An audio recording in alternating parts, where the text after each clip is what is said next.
This video is meant to be an orientation and familiarization of the Jekko product. This is by no means a training or certification video.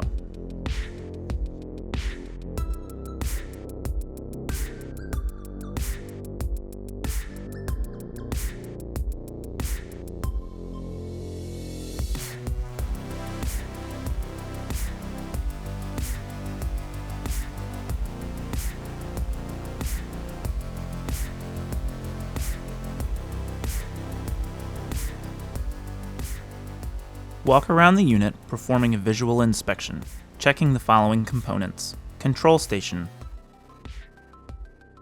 outriggers,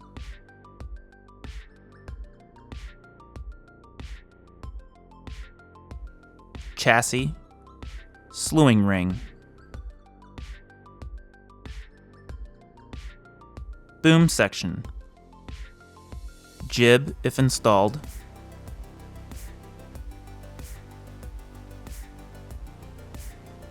work lights,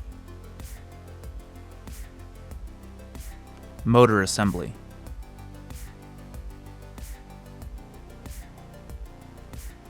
oil tank,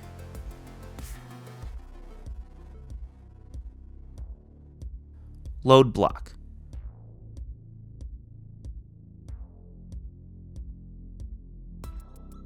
winch, fuel tank, and crane column, ensuring that the unit has no leaks or damaged components.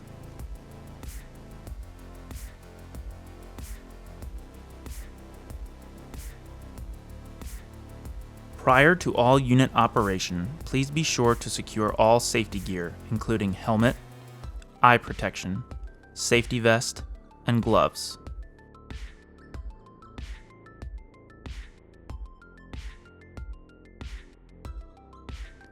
Approach the unit and turn the master battery switch to the on position. All Jekko tracked units have a master battery switch. Ensure that all E-stops are in the out position on the unit. Approach the control station and turn the ignition key to the on position. Secure and power up the radio remote transmitter by twisting the E-stop and pressing the start button to the right of the E-stop button. Press once to turn the transmitter on. Press a second time to initialize communication between the transmitter and the unit. To start diesel motor, press and hold the number 2 button on the transmitter. Allow crane to perform a self-software check.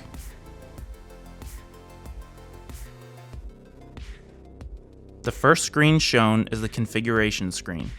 To set the crane configuration, press the Enter button, and the arrow on the screen will turn from yellow to red. Using the right or left arrow key will allow you to toggle between configurations. When working with winch, you must confirm your rope table configuration, 1 through 6 depending on the model. Confirm LMI. Press and hold Set button until the LMI status changes to OK, and indicator lights across the top of the screen will go off and audible tone should stop. The machine is now ready for operation. To move the unit, push or pull the 2 outermost levers on the transmitter as necessary.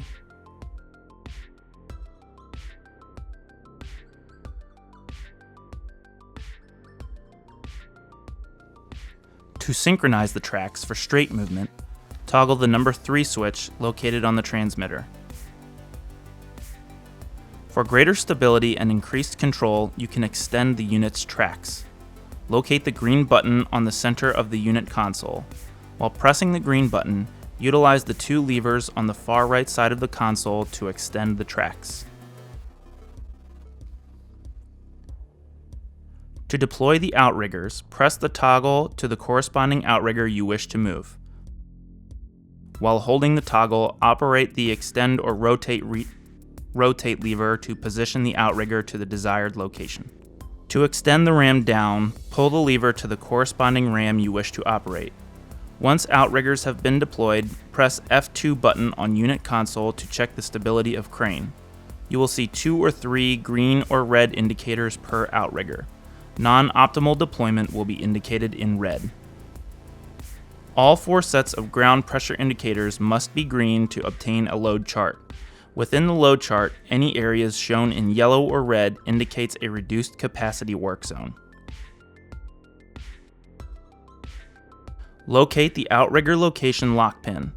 Pull the pin and rotate the outrigger to a 45-degree position as indicated on the unit. At 45 degrees, the unit will have maximum load capacity. Pull outrigger hinge pin to deploy outrigger leg. Reinsert the hinge pin into the locked open position.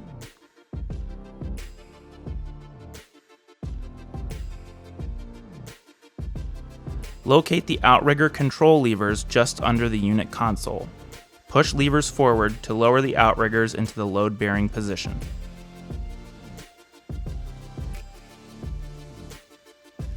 Raise the unit into crane operating position with outrigger levers by continuing to push forward on the levers until the crane is off the ground and level within 5 degrees as indicated by the level indicator. Once the outriggers have been deployed, all driving controls will be deactivated.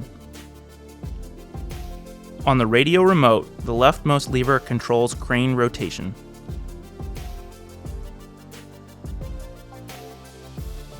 The next lever controls boom up and down.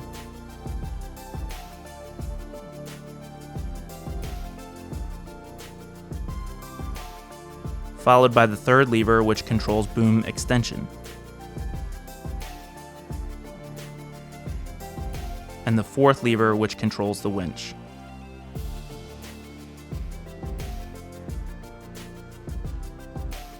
Ensure the anti-2 block switch is installed correctly for proper crane function.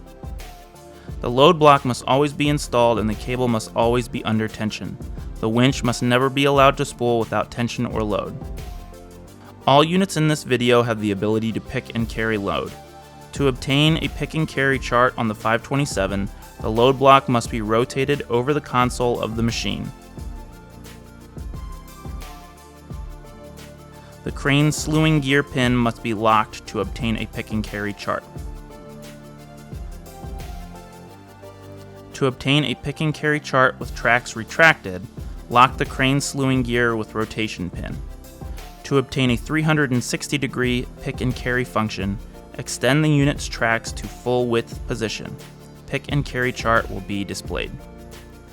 Ensure that the master battery switch is turned to the off position after all unit operation.